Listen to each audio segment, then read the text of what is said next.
warahmatullahi wabarakatuh.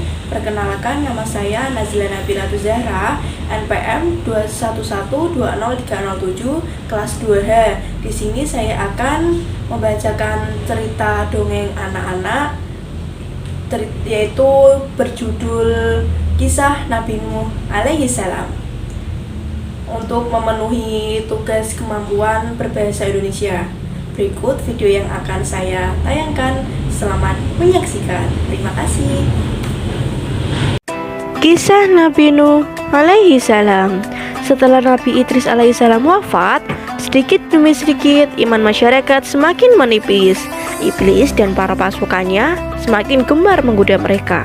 Kemudian mereka makin senang membuat patung. Mereka membuat patung untuk menghormati para pahlawan, leluhur, dan tokoh-tokoh yang sudah mati. Patung-patung itu diberi nama sesuai dengan nama tokoh itu. Dari sekedar penghormatan, lama-kelamaan mereka mulai menyembah patung-patung itu. Mereka percaya bahwa patung-patung itu mempunyai kehebatan dan kekuatan yang bisa melindungi dan menentukan nasib mereka.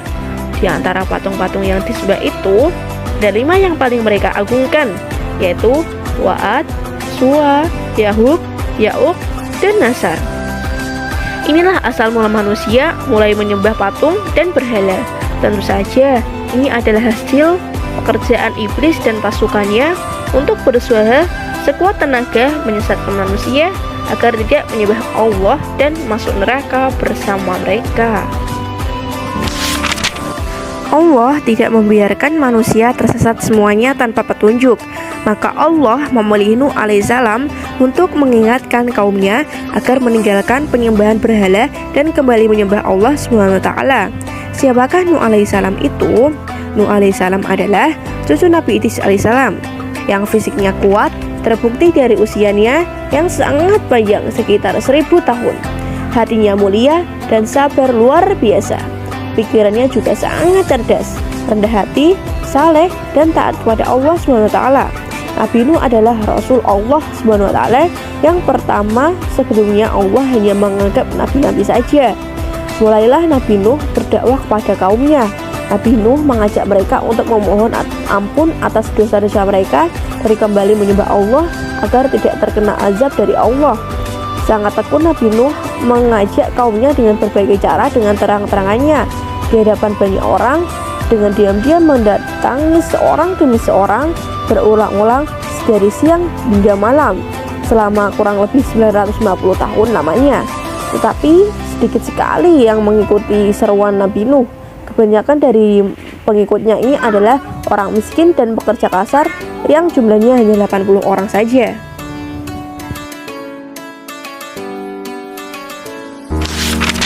Yakni sebagian besar kaumnya tidak mau mengikuti ajaran Nabi Nuh. Mereka bersikap angkuh dan sombong dengan menutup rapat-rapat telinga mereka jika Nabi Nuh mulai berbicara untuk mendakwai mereka. Bahkan mereka menantang Nabi Nuh agar mendatangkan azab yang diancam oleh Allah SWT. Nuh, sudahlah, berhenti bicara. Percuma, kami tidak akan percaya. Sekarang begini saja, datangkan azab itu pada kami jika kau memang benar. Kami yakin tidak akan ada azab yang menimpa kami karena kelakuan kami. Kau hanya berdusta. Kemudian Nabi Nuh mengadu kepada Allah tentang pembangkangan kaumnya yang keterlaluan. Allah berfirman bahwa memang pengikut Nabi Nuh tidak akan bertambah hanya 80 orang itu saja. Selebihnya mereka semua tidak akan beriman karena mereka sudah sangat sesat. Setelah jelas ketetapan Allah bahwa orang-orang itu tidak akan beriman, maka Nabi Nuh memohon kepada Allah, Tuhanku, musnahkanlah seluruh orang durhaka itu dari muka bumi. Mereka hanya membuat kerusakan dan melahirkan anak-anak yang durhaka. Kemudian Allah memerintahkan Nabi Nuh untuk membuat kapal yang besar. Pada masa itu, ilmu perkapalan berkembang dengan baik. Allah mengajarkan ilmu itu kepada Nabi Nuh dengan baik. Maka Nabi Nuh bersama pengikutnya membuat kapal besar yang terbuat dari kayu. Kayu itu didapatkan dari pepohonan hutan-hutan di sekitar mereka. Ejekan kaum Nabi Nuh semakin menjadi-jadi. Melihat pembuatan kapal itu merasa aneh bagi mereka, apalagi mereka tinggal jauh dari laut. Lihatlah, Terbukti bahwa Nuh gila. apa itu? Bikin kapal ya? Untuk berlayar di hutan. Nabi Nuh dan para pengikutnya bersabar dan tekun dalam menyelesaikan kapal itu. Akhirnya kapal itu selesai.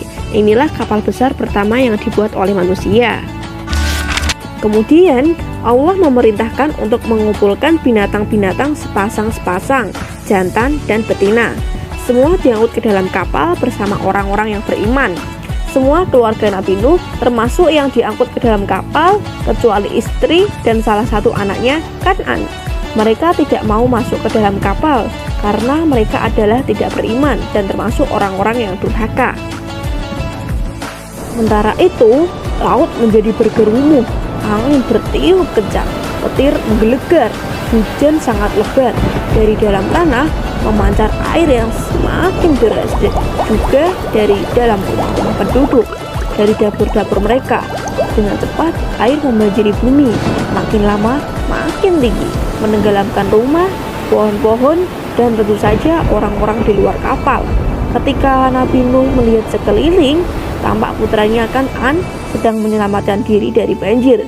Karena kasih sayang terhadap anaknya, Nabi Nuh berseru, Anakku sayang, masuklah ke dalam kapal ini. Tidak ada yang bisa selamat dari azab ini kecuali yang berada di dalam kapal. Tidak, ayah. Aku akan memanjat bukit yang tinggi. Pasti aku akan selamat. Tiba-tiba datang ombak besar yang menenggelamkan Kan'an. Dia yang termasuk dibinasakan oleh Allah SWT. Nabi Nuh sangat sedih, tetapi tetap menerima keputusan Allah. Di dalam kapal, Nabi Nuh bertasbih, memohon ampun dan berdoa tidak henti-hentinya bersama orang-orang yang beriman. Setelah beberapa hari, Allah memerintahkan bumi untuk menelan banjir itu. Hujan berhenti, air pun surut masuk ke dalam tanah. Kapal pun berlabuh di daratan lagi. Orang-orang beriman keluar dari dalam kapal dan tetap bertasbih, syukur yang tiada henti.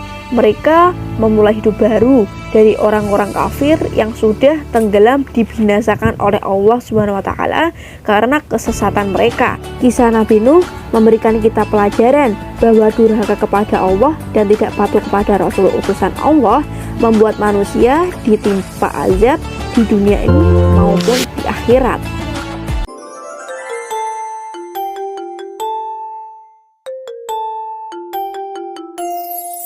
Nabi Nuh alaihi salam, seorang pesuruh Allah, berdakwah kepada kaumnya agar meninggalkan kemusyrikan. Mereka tidak menghiraukannya, bahkan mengolok-oloknya, menghina dan mengejeknya, mengusir dan mentertawakannya. Nabi Nuh menerima perintah Allah untuk membuat sebuah kapal yang besar. Hanya sedikit yang membantunya, hanya sedikit yang setia kepadanya.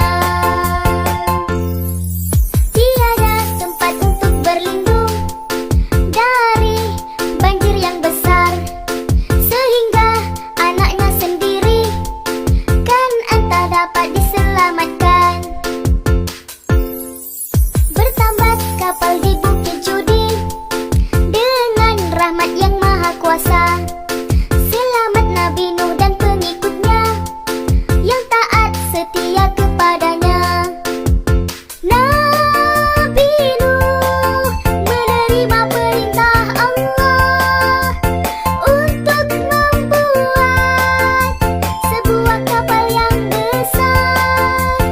Hanya sedikit yang membantunya, hanya sedikit yang setia kepadanya.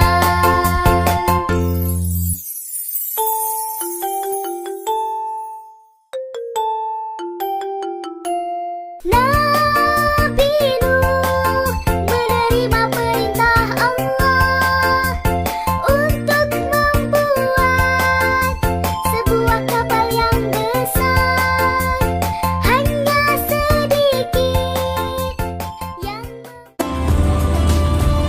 Sekian video yang telah saya tayangkan. Mohon maaf apabila ada kesalahan. Terima kasih telah menyaksikan. Wassalamualaikum warahmatullahi wabarakatuh.